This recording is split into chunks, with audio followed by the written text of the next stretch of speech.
네, 우리 함께 보는 말씀 요한일서 2장 15절에서 17절까지입니다. 요한일서 2장 15절에서 17절까지 말씀 우리 함께 읽도록 하겠습니다. 이 세상이나 세상에 있는 것들을 사랑하지 말라. 누구든지 세상을 사랑하면 아버지의 사랑이 그 안에 있지 아니하니 이는 세상에 있는 모든 것이 육신의 정욕과 안목의 정욕과 이생의 자랑이니 다 아버지께로부터 온 것이 아니요 세상으로부터 온 것이라. 이 세상도 그 정욕도 지나가되 오직 하나님의 뜻을 행하는 자는 영원히 거하느니라. 네, 마지막 읽은 말씀에 이 세상도 그 정욕도 지나가되, 이 말이 얼마나 나에게 실감이 됩니까? 우리에게도 지나간 것이 있어요. 지나간 세월이 있습니다. 그 세월은 추억을 할 뿐이지 내가 그거를 다시 끄집어내어서 살아갈 수가 없습니다. 인생이라는 건 일생이죠. 한 번 사는 생이에요. 두 번을 거듭해서 살 수가 없습니다. 자, 지나가는 속도는 어떻습니까? 느릿느릿 이렇게 갑니까? 아니면 아주 빠르게 가서 언제 그 세월이 있었는가 싶은 그러한 속도입니까? 모세는 시편 한 편을 남겼어요. 근데 그 시편에 모세의 고백이 매우 인생이 신속히 간다라고 우리에게 전하고 있습니다. 시편 90편 10절에 보면은요. 우리의 연수가 70이요 강건하면 80이라도 그 연수의 자랑은 수고와 슬픔뿐이요 신속히 가니 우리가 날아가나이다. 우리가 새도 아닌데 그냥 신속하게 빠르게 지금 우리의 세월이 지금 이 순간도 날아가고 있습니다. 근데 뒤를 돌아보니까 뭐만 보이는가? 수고와 슬픔만 보인다고 그랬어요. 노동한 거 그리고 슬프게 지낸 그 세월. 물론 우리는 그리스도를 만났기 때문에 다른 것이 보이지만 일반으로 지금 이 말씀을 적용한다고 할 때 많은 사람들, 하나님 밖에 있는 사람들은 돌아보면은 노동한 거 그리고 염려로 근심으로 밤새웠던 이런 이 기억들 이런 것이 뒤로 보이는 거예요. 사람이 과거 지향적이 되면요 굉장히 부정적이 되고 우울증에 빠집니다. 미래를 바라보지 못하는 사람들의 공통점이 그래요. 그리고는 앞으로도 어떻게 되지? 앞으로도 그렇게 자꾸 염려가 되고 앞으로 일할 것이 걱정이 되고 그렇죠. 뭔가 이 특단의 조치가 없으면 시간은 앞으로 가는데 계속 앞에 있는 소망을 바라보고 가는 것이 아니라 뒤돌아 보이는 것만 보이는 거예요. 수고와 슬픔만. 모세의 해결책이 여기 90편에 나옵니다. 모세가 무엇을 우리에게 해결책으로 제시했는가? 한번 여기는 찾아볼까요? 시편 90편 14절에서 15절의 말씀이에요. 예, 우리 함께 읽어보도록 하겠습니다. 시편 90편 14절 15절 말씀 같이 한번 읽습니다. 시작. 아침에 주의 인자하심이 우리를 만족하게 하사 우리를 일생 동안 즐겁고 기쁘게 하소서. 우리를 괴롭게 하신 날수대로와 우리가 화를 당한 연수대로 우리를 기쁘게 하소서. 여기에 주의 인자하심이라는 말이 나와요. 이게 주의 사랑이다 혹은 하나님의 변함없는 언약의 사랑이다 이렇게도 말할 수 있는 주의 인자하심이 나옵니다. 자, 그 하나님의 사랑으로 지난 세월의 모든 잃어버린 거 이거를 지금 보상을 받고자 하는 모세의 고백이 나오는 거죠.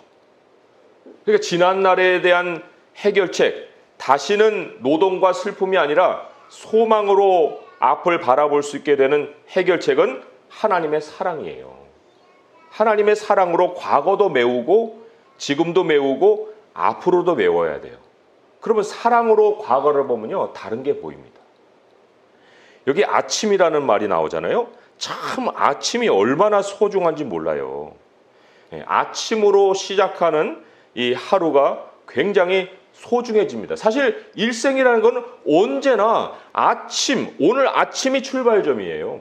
어제 아침이 아니고 인생은 오늘 아침. 또한 한 번 사는 일생의 출발점은 항상 오늘 아침입니다. 기쁨을 잃을 여유도 없어요. 기쁨을 잃을 시간도 없습니다. 그래서 항상 기뻐하라고 성경은 말씀을 하고 있습니다. 항상 기뻐하라는 말의 그 배경을 시편과 연결시키게 되면 신속히 가느니라. 일생이 그렇게 빨리 가는 그 순간에 뭘 염려하고 뭘 근심하고 기뻐할 시간도 없는 마당에, 그러니까 이 세상의 속성을 안다고 하면은 하나님 말씀이 왜 그렇게 우리에게 주어졌는지를 우리가 깨달을 수가 있습니다. 자, 이제 오늘 이제 본문으로 돌아와서 하나님이 왜 이렇게 명령하셨는가 하는 것을 우리가 이제 조금은 이해하고 깨달으며 읽을 수가 있어요. 오늘 말씀 15절로 이제 돌아옵니다. 15절에 돌아와서 다시 한번 읽어볼게요. 시작.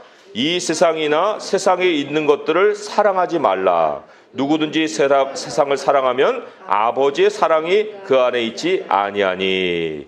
세상이나 세상에 있는 것들을 사랑하지 말라. 그 배후에 지금까지 설명드린 세상의 속성이 있습니다. 자, 여기 사랑이 나와요. 사랑이라는 건 이제 어떤 거를 이렇게 다른 것보다 우선해 두는 그런 행위를 의미를 합니다. 그런데 여기에 세상과 세상에 있는 것이라고 얘기했어요. 그러면 이제 세상에 있는 것은 물건이겠거니 라고 생각하겠죠. 그런데 오늘 말씀을 보면 그렇지가 않습니다. 여기 16절에 보면은요, 세상에 있는 모든 것이 육신의 정욕과 안목의 정욕과 이생의 자랑이다. 세상에 있는 것이 내 안에 있어요. 정욕이, 이게 세상 것인 줄 알았는데 세상 것이 밖에 있지 않고 내 안에 숨기고 있는 거예요.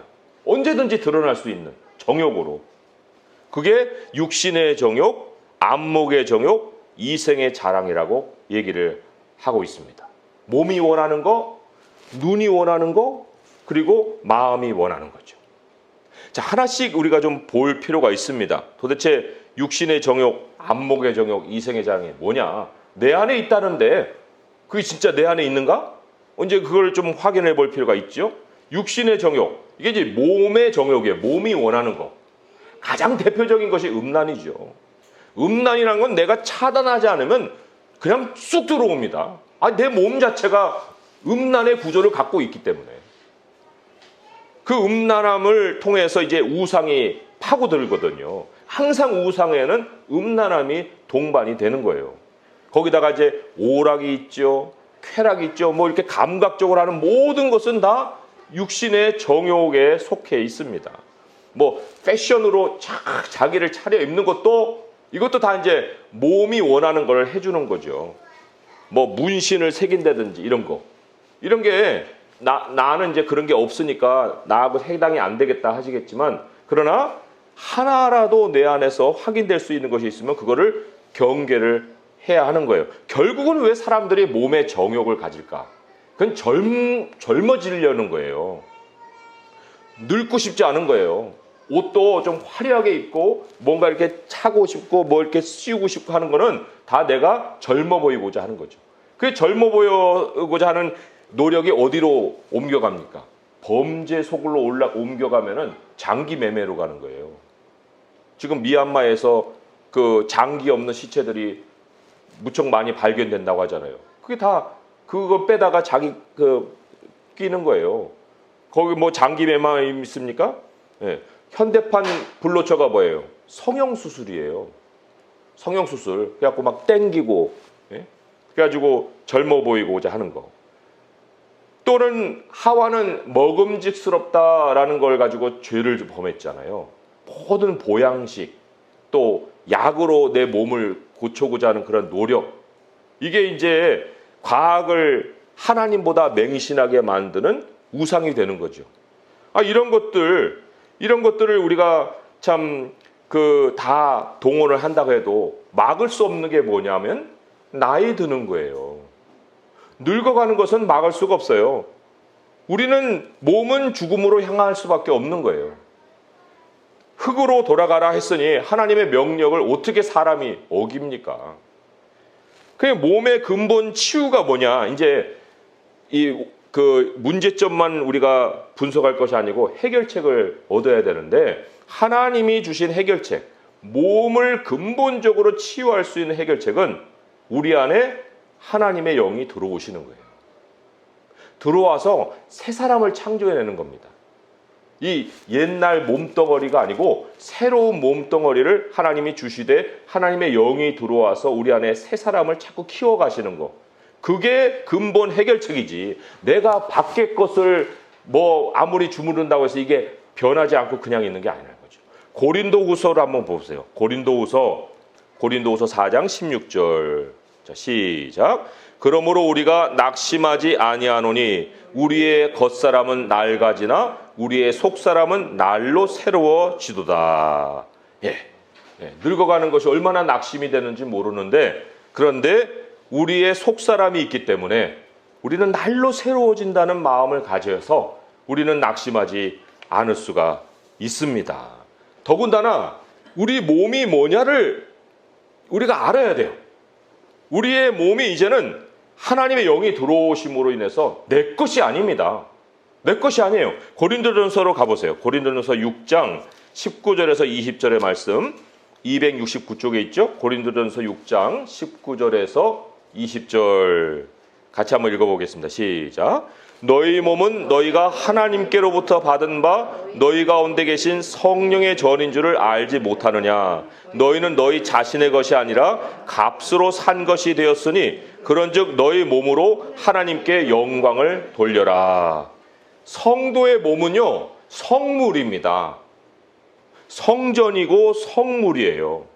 하나님이 거하시는 하나님의 집이에요. 하나님의 허락 없고 하나님과 상의도 없이 내 몸으로 뭘 할 수가 없어요. 왜요? 내 게 아니기 때문에.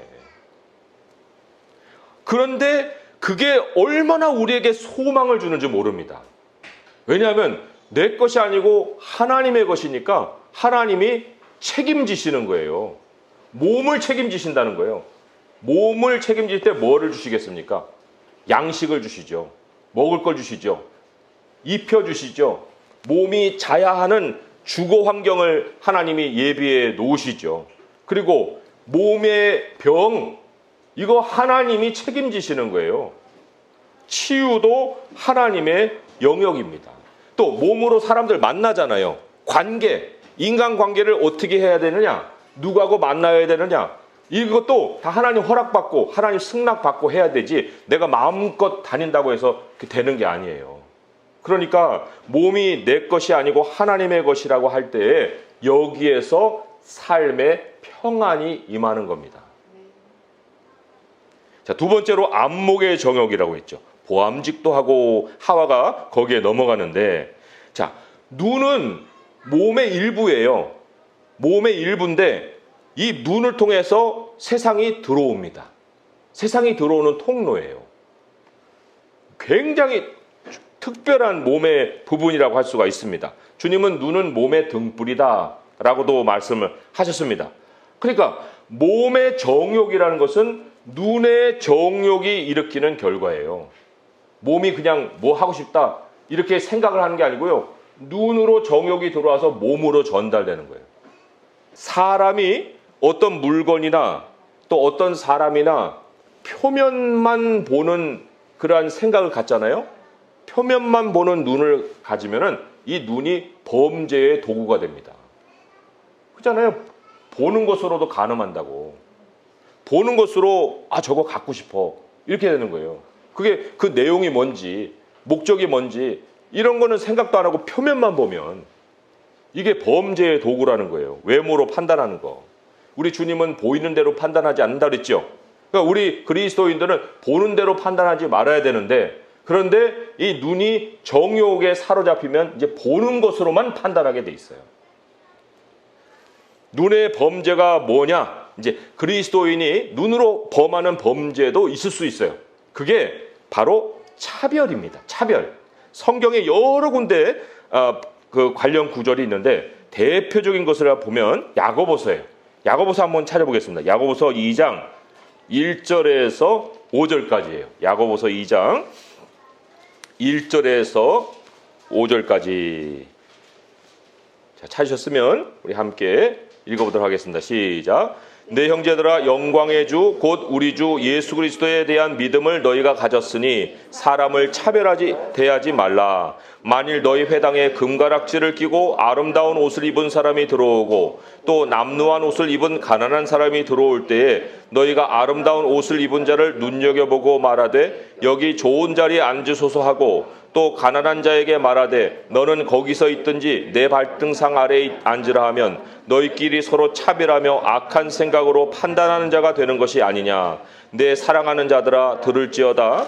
하나님이 세상에서 가난한 자를 택하사 믿음에 부요하게 하시고 또 자기를 사랑하는 자들에게 약속하신 나라를 상속으로 받게 하지 아니하셨느냐. 예, 여기 눈여겨본다 말이 나오죠. 겉으로만 보는 거예요. 부자네? 여기 앉으세요. 뭐야 저 사람은 우리 교회에 들어올 만한 형편도 안 되는구만. 이렇게 이제 판단하는 거죠. 차별을 하는 거예요, 사람을.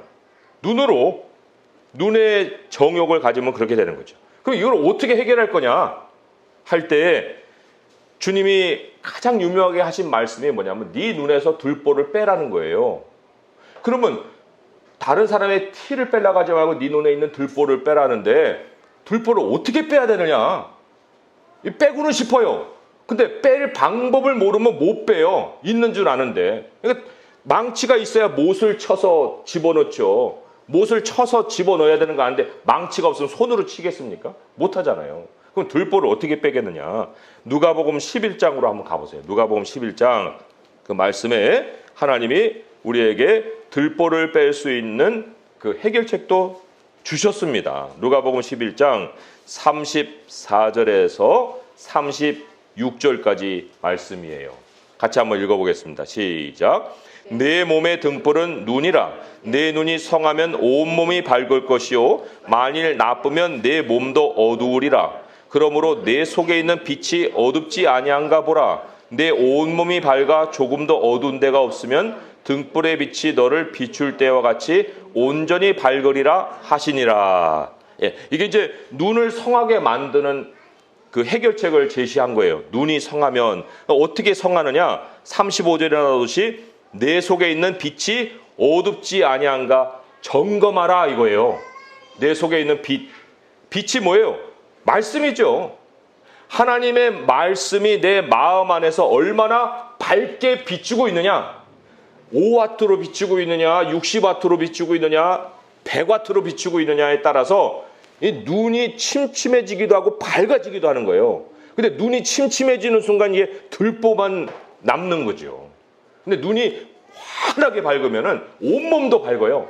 이 온몸이 등불에 누가 비춰서 비춰지는 게 아니고 이 온몸이 스스로 밝아지게 돼 있다고 그랬어요. 말씀을 우리가 마음에 간직하지 않으면 이제 눈의 정욕으로 통해서 범죄를 행한다는 거죠. 남을 판단하고 차별하고. 자, 세 번째로는 이생의 자랑이라고 했습니다. 이생의 자랑. Pride of life. 인생의 교만이라고 할 수 있고 또 자긍심이라고 할 수 있는데 또 다르게 번역한 것을 보니까 Pride in possessions라고 나와 있어요. 소유에 대한 자긍심이에요. 내가 무언가를 가졌다라고 하는 자부심, 그 재물로 인한 교만, 이게 이생의 자랑입니다. 재물이 사람을 업그레이드 시켜줄 것 같아요. 그런데 업그레이드를 시켜주는 게 아니고 그거는 착각하는 거예요. 20억짜리 집에 살면 행복이 굴러들 것 같은데 안 그래요. 200억을 살아봐요. 안 그렇습니다. 근데 사람들은 재물에 따른 지위, 또 재물에 따르는 사업, 재물에 따르는 직업, 재물에 따르는 관계, 모든 선택의 중심에 돈을 놓고 그걸 가지고 자기 이생의 자랑을 삼는 거죠. 그러니까 결혼도, 직장도, 관계도, 필요도 다 그냥 재물과 연결시켜갖고 다 생각을 하고 얘기도 하고. 도대체 이걸 어떻게 해결해야 됩니까? 우리가 돈이라는 건 일상의 필수품인데 이 필수품을 어떻게 잘 관리를 하고 이 필수품이 나를 괴롭히는 게 아니고 나에게 만족을 주는 도구가 되겠느냐. 그 해결책은 다른 게 아니라 하나님의 은혜로 사는 방식을 배워야 됩니다.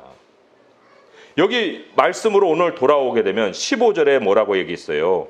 이 세상에 있는 것들을 사랑하지 말라. 누구든지 세상을 사랑하면 아버지의 사랑이 그 안에 있지 않는다. 아버지의 사랑이 있어요. 아버지가 자녀를 키워가는 방식이 있습니다. 그 방식이 은혜거든요. 그 은혜로 사는 방식을 우리가 알 때 이 재물에 대한 이생의 자랑이 내 안에서 벗어지는 거예요. 그런데 우리가 은혜로 산다는 것도 방식을 모르면 말은 들었는데 실천을 못하는 거예요. 그러면 아까도 눈에 들보를 빼려면 내 마음 안에 발길을 조절을 해야 된다는 것처럼 우리가 이생의 자랑, 그것을 버리고 하나님의 은혜로 살려가면 어떻게 해야 되느냐? 물론 여기에요.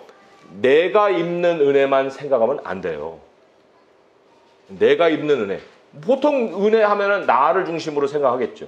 그러나 성경은 은혜를 입는 전제 조건을 제시하는데 그거는 내가 다른 사람에게 은혜를 입혀야 됩니다. 그게 전제가 되지 않으면 하나님이 나에게 은혜를 입혀줄 이유가 없어요. 야, 너는 너만 하냐? 너만 챙겨달라고 그러냐? 아, 자식 키운 우리 부모들 다 알잖아요. 자기 것만 가지고 막 야, 너만 먹냐? 형한테 좀 나눠줘. 아, 싫어요. 그러면 걔한테 다음에 또 주겠어요? 주고 싶은 마음이 있다가도 없어지죠. 하나님도 마찬가지예요. 은혜로 사는 건 나에게만 은혜 아니고 다른 사람에게 먼저 은혜를 베풀 때 하나님 보시고 얘 봐라. 참 기특하네. 그리고는 하나 주고 2개 주는 거예요. 그게 어디에 나오냐면요. 산상수훈에 나와요. 마태복음 5장 7절의 말씀 또 한번 찾아보겠습니다.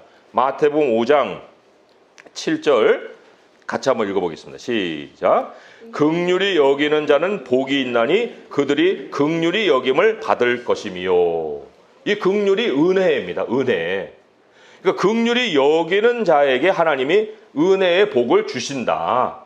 이걸 말씀을 하고 계십니다. 긍휼이 전제가 된 곳에 모든 기도의 응답이 있습니다. 기도만 갖고 안 돼요. 왜? 너가 뭐를 해주는 것이 없는데 내가 너에게 뭘 해줄래? 이렇게 돼버리는 거예요. 기도가 반문으로 돌아오는 거예요. 하나님 이거 해주시고 저거 해줄 테 그래 알았어. 다 들었어. 그런데 너 그렇게 내가 해주고 싶긴 한데 너는 뭐 해줬니? 해준 게 없어요. 기억나는 게 없어요. 이게 곤란해지는 거거든요.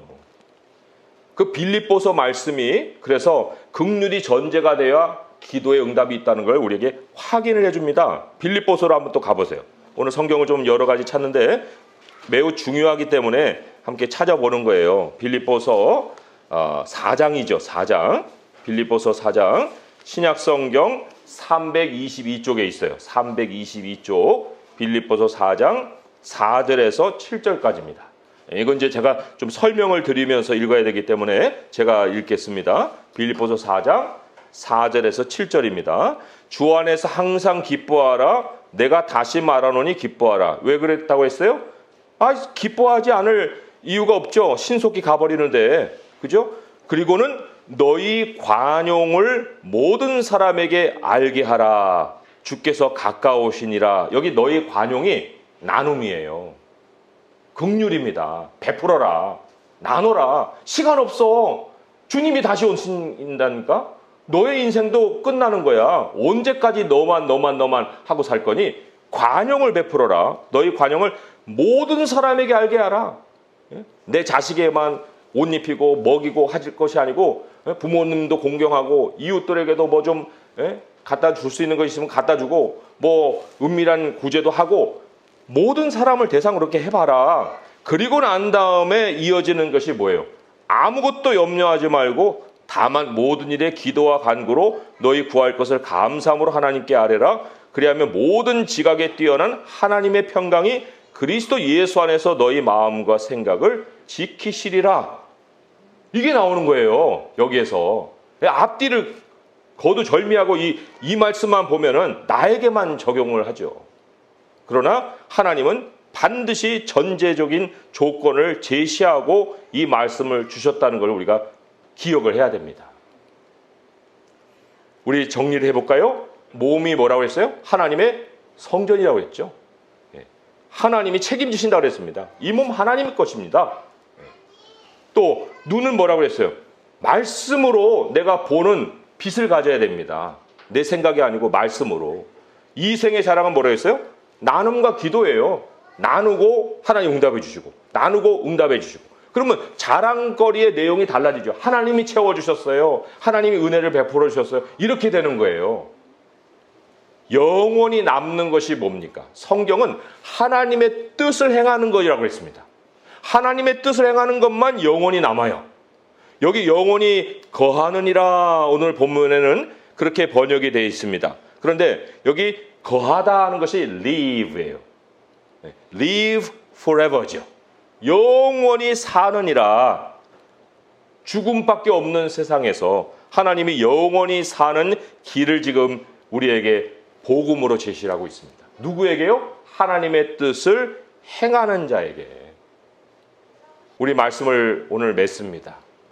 내 안에 세상 것이 있습니다. 남들 탓하지 마세요. 세상은 밖에 있다고 생각하지 마세요.